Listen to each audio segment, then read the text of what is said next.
एवढी म्हातारी झाली, एवढी म्हातारी झाली, शेवटचा काल जवळ आला आणि एका पवित्र वनामध्ये झाडाच्या गुंथ्याला टेकन दिलं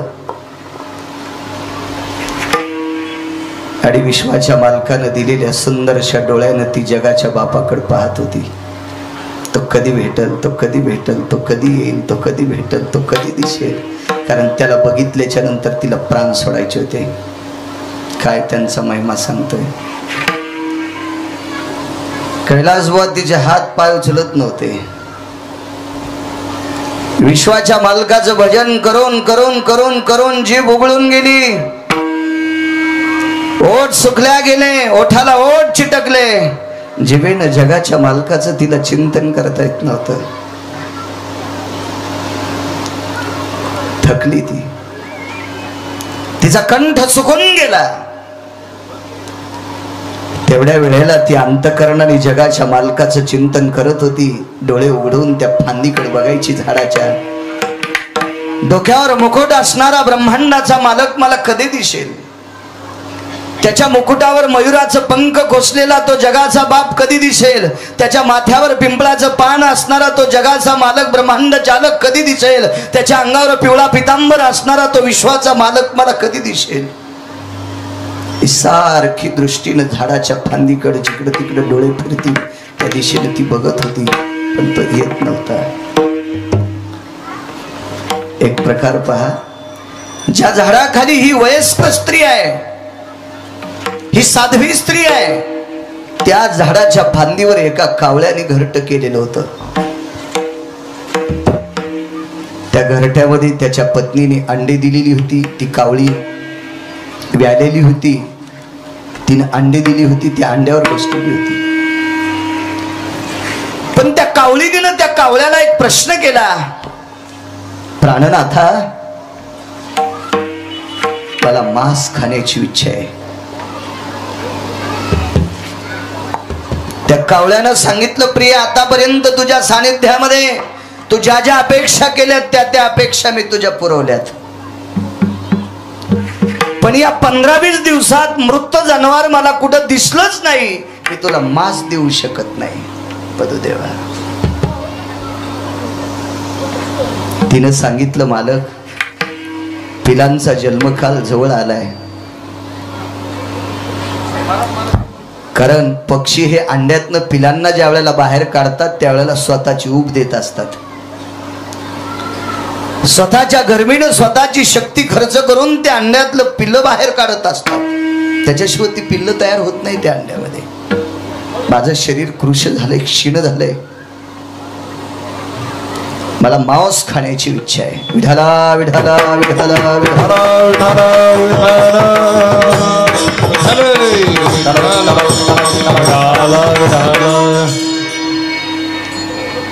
माझी एवढी इच्छा पूर्ण करा. त्यानं सांगितलं, प्रिय, माझं तुझ्यावर अतूट प्रेम आहे, पण मांस मिळत नाही ग, मी तुला देऊ कुठून. त्यानंही त्याच्या दृष्टीने आजूबाजू परिसरात एक चक्कर मारली, त्याच्या डोळ्यानं पाहिलं, पण त्याला परिसरात कुठेही मृत जनावर, एखादा पशु पक्षी मृत पावलेला दिसत नव्हता. बसा महाराज. विठाला विठाला विठाला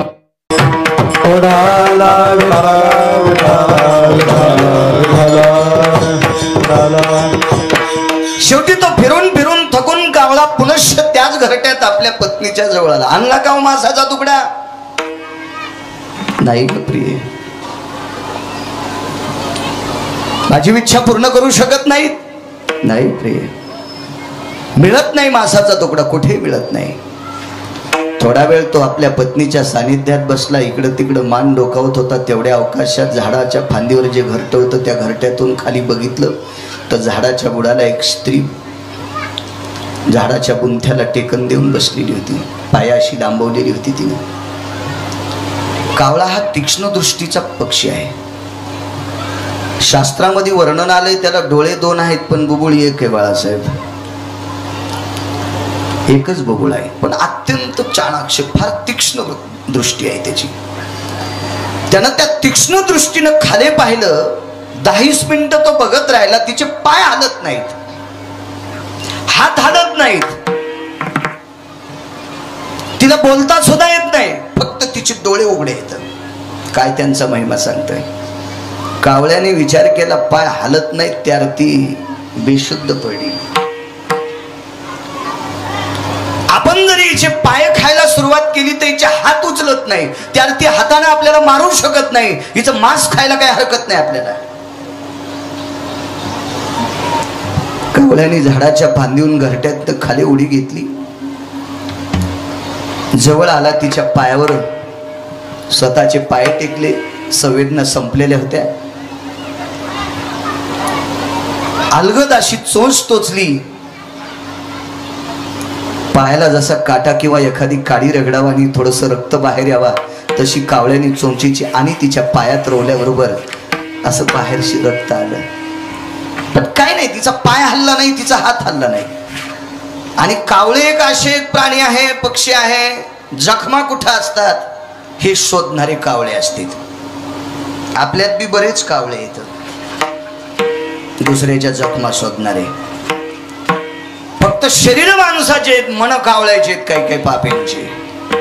दुसऱ्याच्या कुठं जखमा आहेत, कोणाचं कुठं दुखतंय, नेमकं त्याची कुठं नाडी दाबावी याच्याच पाठीमागे असतात कावळे. हाही कावळा एखादं जनावर जखमी आहे का, एखाद्या गाढवाला नाळ पडलेली आहे का, त्याच्यावरच रक्त शोषण करणारा कावळा. त्याच्या लक्षात आलं आता हिचं मांस खायला काही हरकत नाही, आणि जोरात चोंच मारली आणि त्या स्त्रीचा मांसाचा तुकडा असा पायाचा ओढला आणि पत्नीला सांगितलं, जेवढं खाशील तेवढं मांस खात राह. 4-2 वेळेस असा पायाला लचका मारला, मांसाचा तुकडा तोंडात घ्यायचा. अत्यंत मऊ झालेलं शरीर होतं, अख्खं जीवन भजन केलेलं शरीर होतं. अख्ख्या जीवनात भजनाच्या व्यतिरिक्त काहीच केलं नव्हतं, काहीच केलं नव्हतं, काहीच. बरीच लोक म्हणतात मी भजन करतो. अरे तू भजन करतो म्हणलास इथंच तो मातीत गेलं. एक जण म्हणला मी 25 वर्षापासून वारीला जातो. हान तू काय माल, मग तू वारीला चालला म्हणजे उपकार थोडाच करायला. एक जण म्हणला माझ्याशिवाय काकडाच गावातला होत नाही, ती फुकून गाव. तो काकडा करायला म्हणजे उपकार करायला का? अरे काकडा करण्यासाठी जगाच्या मालकानं शरीर दिलंय, याचं मोठेपण सांगावा. वारी करण्यासाठी विश्वाच्या मालकानं शरीर दिलंय. देवे दिला देव भजना गोमटा, देवे दिला देव भजना, देवे दिला देव भजना गोमटा, देवे दिला देव भजना गोमटा. दोया झाला माता बाजी घेता, दोया झाला माता बाजी घेता, दोया झाला माता बाजी घेता. देवे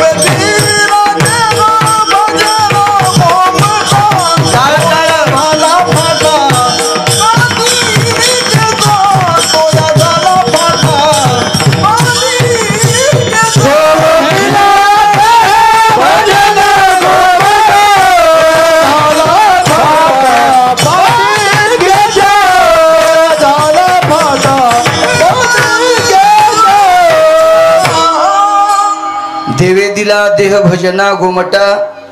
भजना करता शरीर दिलंय, मी करतो हे म्हणणं मूर्खपणाचं टोक आहे. काही काही गोष्टी कर्तव्य असतात, उपकार नाही.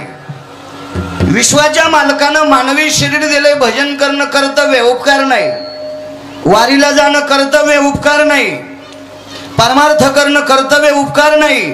मिळालेल्या संपत्तीत अन्नदान करणं कर्तव्य, उपकार नाही. बापानं पोरासाठी प्रॉपर्टी कमवणं कर्तव्य, उपकार नाही. लानेश्वर एक बाप म्हणला पोराला मी बंगला बांधलाय, पोरग म्हणलं याच्या अगोदर सगळ्याच बापायनं पोरासाठी बंगले बांधलेत.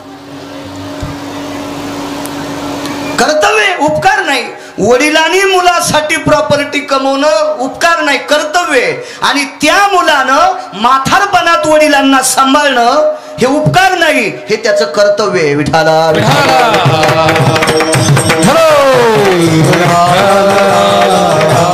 अख्खं जीवन भजन आनंदी होतं, हे सांगत होतो मी. भजनाच्या व्यतिरिक्त काहीच केलं नाही, नामस्मरणाच्या व्यतिरिक्त काहीच केलं नाही. कृष्ण झालेलं शरीर होतं, लोण्यासारखं मऊ शरीर. तो कावळा आनंदानं ते शरीर खात होता. स्वतःही खाल्लं, पत्नीला सांगितलं प्रिये आतापर्यंत तुला पशु पक्ष्यांचं मांस दिलंय, पण आज मी मानवी मांस दिलंय तिला तुला. ती बाई म्हणली बाई अहो कुठंच जनावर मेलेलं नव्हतं, तुम्ही माणसाचं मांस कसं दिलंय? खाली डोकून पाय, 7-8 दिवस पुरेल एवढं शरीर खाली पडलेलं आहे. बघता बघता पायातून रक्त वाहत होतं. त्या झाडाच्या कडेने एक कावळा गेला. त्यानं पाहिलं, त्यानंही मांस खाल्लं. या कावळ्यानं सगळ्या भावकीला सांगितलं, झाडाखाली एक बाई पडलेली, तिचं मांस खाऊन आलोय. बघता बघता 50 कावळे त्या स्त्रीकडे आले. काय त्यांचा महिमा सांगतोय. 50 कावळ्यांनी त्या स्त्रीचे पूर्ण पाय खाऊन टाकले. फक्त हाड शिल्लक आहेत. मांसाचे गोळे काढू काढू खात होते. कावळे होते ते. हात लांबलेली होती. हाताचं मांस काही कावळ्यांनी खाल्लंय. भांड्या, पिंढऱ्या, पाय, हात, दंड, कोपरं पूर्ण खाऊन टाकली. ती स्त्री डोळे उघडून बघत होती. तिचे डोळे किलकिल ते सुंदरशे चमकत होते. एक कावळा जवळ गेला आणि तिचा डोळा खाणार तेवढ्या अवकाशात एक आवाज आला. आवाज तोंडातून नाही आला, कारण तोंड वाणी बंद झालेली होती, जीभ शिथिल झालेली होती, ओठ सुकलेले होते. त्याचं चिंतन करून करून टाव फोडून फोडून ओठ सुकून गेलेले होते. तिच्या अंतकरणातून एक ध्वनी आला आणि अंतकरणातून आलेला ध्वनी काय म्हणतो कावळ्याला, आओ कागो चुन चुन के खाओ मास. कबीरांची वाणी आहे. काय म्हणते तिचं अंतकरण कावळ्याला, ए कावळ्यांनो या रे, या कावळ्यांनो या. अख्ख्या शरीराचं मांस वेचून वेचून पूर्ण खा. कावळ्यांनो माझ्या शरीराचं मांस वेचून वेचून पूर्ण खा. पण एक विनंती आहे कावळ्या, प्रिया मिलन की आस. एकच विनंती आहे तुम्हाला, माझे डोळे खाऊ नका. जोपर्यंत माझा जगाचा बाप दिसेल, विश्वाचा मालक बघेपर्यंत माझे डोळे खाऊ नका. त्या स्त्रीचं नाव होतं राधा. तिचं नाव होतं राधा.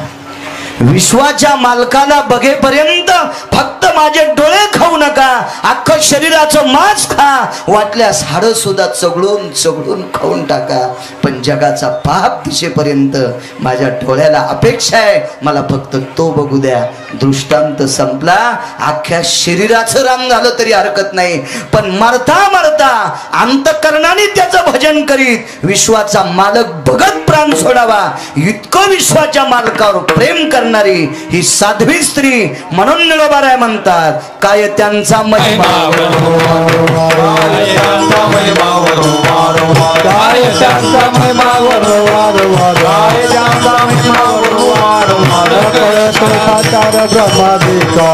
भक्त थोर भुवन हरि भक्त थोर भुवन काय त्यांचा महिमा वरवार हरि भक्त थोर भुवन हरि भक्त थोर त्यांचा महिमा वरवार हरि भक्त हरि भक्त. काय ताकद असेल महाराज या लोकांची, काय साधना असेल, काय व्याप्ती असेल या अधिकारी संतांची. शेवटचा श्वास सुटेपर्यंत अख्खं शरीर खाल्लं तरी हरकत नाही, पण जाता जाता एकदा जगाचा बाप बघावा या अपेक्षेनं जीवन जगणारी संत आहेत. काय त्यांचं वर्णन करावं, काय टोक असेल त्यांचं, काय व्याप्ती असेल. 10-15 दिवसापूर्वी